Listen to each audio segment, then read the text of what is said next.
Of the Congreso General Guna. Buenas tardes, señor presidente. Very good afternoon, Mr. Chairman. Congratulations on behalf of the Guna people and on your election as chair of the Permanent Forum. I would also like to extend greetings to the Indigenous brothers and sisters present at the forum. At the outset, I'd like to talk about education, which is on our agenda. For 10 years now, we've been working on a project of bilingual culture. This project was conceived by the Guna people. We have been teaching Guna mathematics in our schools. We've been focusing on traditional knowledge, and we have plans to increase this program and expand it next year.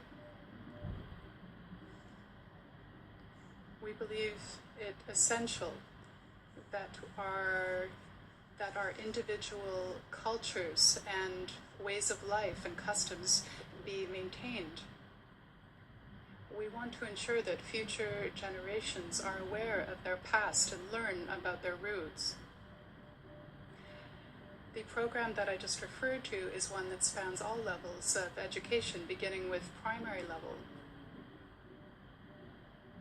This is a program that we are funding ourselves with our own resources. The Guna people have developed a comprehensive plan, and this plan is one in which our children also participated. We have organized and we have fought against the Zika epidemic. Further, we are developing a program for food security, and in particular, given the ongoing impact of climate change that we are experiencing. It's been very difficult in the agricultural sector and difficult in many sectors of our society. We also have small community projects.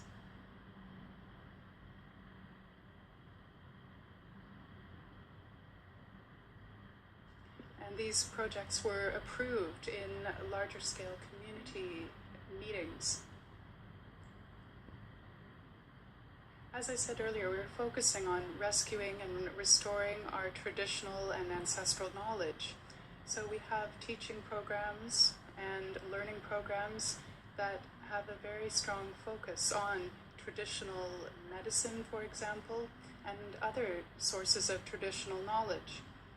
Thanks to the vision of our ancestors in setting up the Guna General Congress, we have today an indigenous reserve. We have received recognition from the national government for that reserve, that area. We believe it very important to protect and safeguard the biosphere and also with Panama. This is work that we are devoted to. We are devoted to protecting our forests. We need to protect our forests. We need to protect our territory. We are constantly under attack by poachers, by illegal gold exploitation, for example.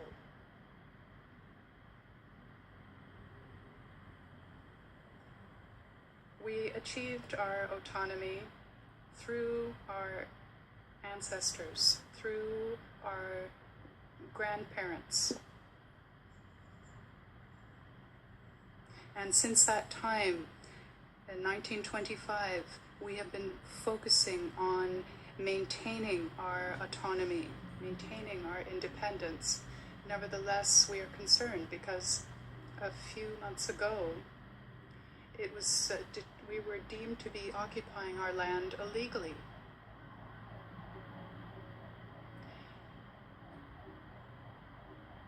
This, in fact, has an adverse impact on our autonomy. We are engaged in many activities that I described at the beginning of my statement. Activities to maintain and increase our autonomy. But now we have this situation where there are many conflicts. Each region, each indigenous group fights to retain its territory.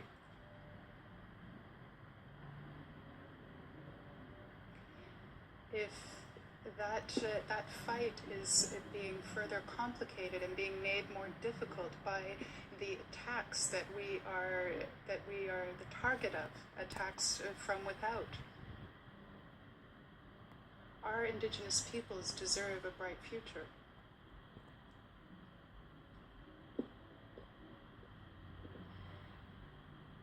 In the next few months, the next few years, we are going to be facing a serious problem. For example, in the electricity sector, we don't know about electricity infrastructure. We don't know exactly what is involved, but we do know that such projects in other areas occupied by indigenous peoples have been very adversely impacted. They have had to sacrifice their lands. They no longer had access to their lands and their rivers. It is a shame that today, in the 21st century, those who fight to protect our natural resources, these people continue to be threatened.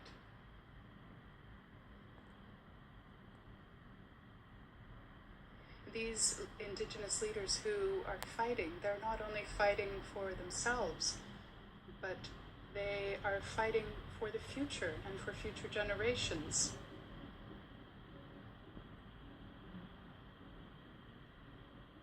No indigenous person is going to be able to take the river home or take the forest home with them. It is something that is there for the common good. It is there for all of us. The chair, if you could please conclude. Thank you. The speaker. Thank you very much, Mr. Chairman. Greetings to all.